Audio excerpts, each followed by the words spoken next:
কৃষক পরিবারের পক্ষ থেকে বন্ধুদেরকে আন্তরিক শুভেচ্ছা অভিনন্দন জানিয়ে চলে আসলাম আজকে নতুন একটি ভিডিও নিয়ে।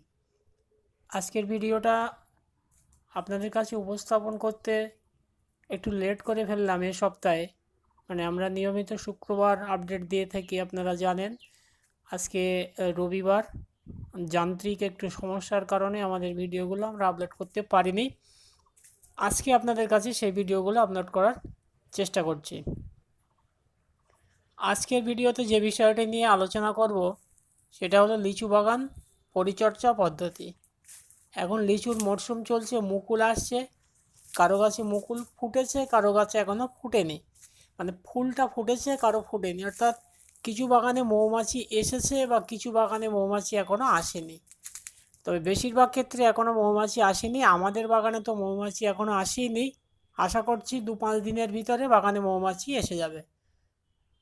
এই মৌমাছি আসার আগে আপনাকে স্প্রেটা করতে হবে, কারণ গাছে যখন মৌমাছি এসে যাবে তখন আপনি যদি স্প্রে করেন তাহলে আপনার ক্ষতি হবে, কিন্তু লাভ হবে না।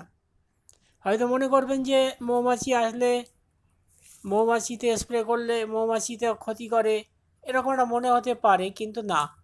আপনার স্প্রে করে যতটুকু লাভবান হবেন তার থেকে বেশি লাভবান হবে মৌমাছিগুলো যদি আপনার গাছে থাকে। আজকের ভিডিওতে এই মৌমাছি আসার আগে আপনি কী স্প্রে করবেন, কীভাবে করবেন, কখন করবেন, সেই বিষয় নিয়ে সংক্ষিপ্ত আলোচনা করার চেষ্টা করব। আর ভিডিও উপস্থাপন করতে করতে একেবারে টুকটাক করে চলে আসছি আমার নিজস্ব লিচু বাগানে।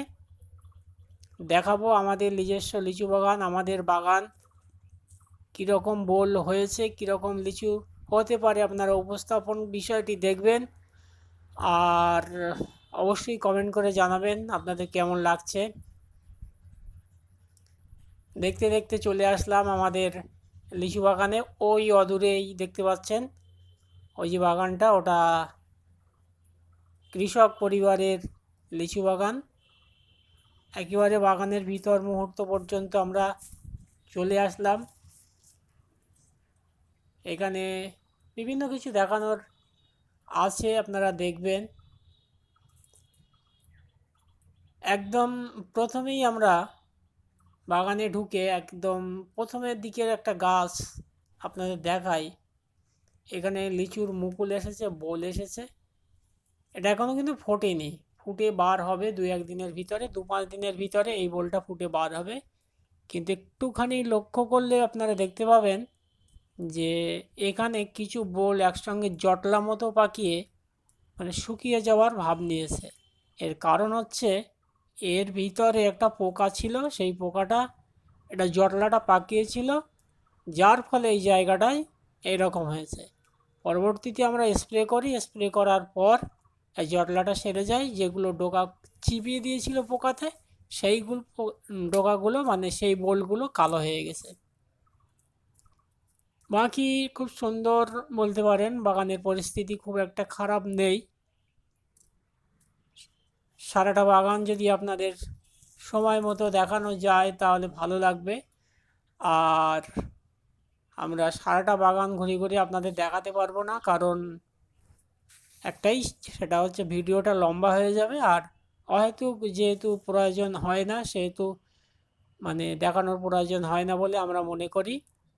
যেহেতু আমরা পরিচর্যা পদ্ধতি নিয়ে আলোচনা করব আজকে, সেই জন্য বেশি বাগান দেখিয়ে তো লাভ হবে না।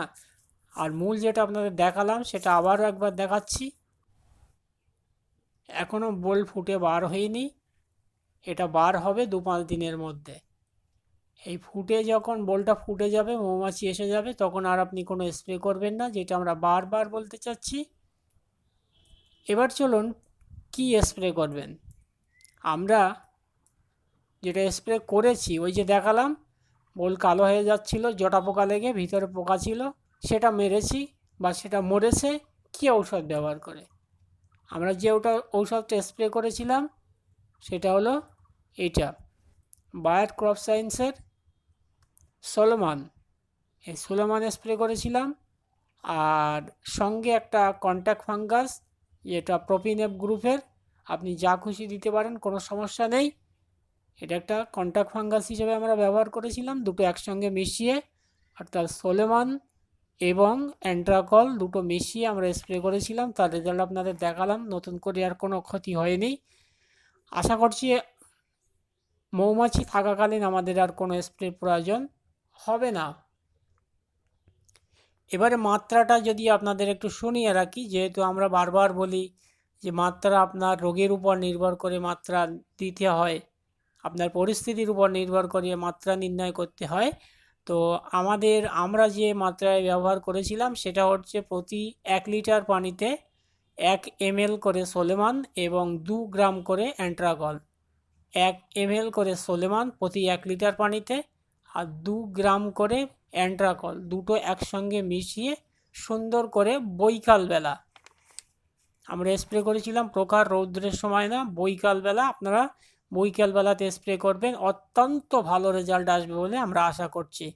এরপরেও যদি আপনাদের কিছু জানার থাকে তাহলে অবশ্যই পূর্ব দিনের মতো কমেন্ট সেকশানে এসে কমেন্ট করে জানাবেন।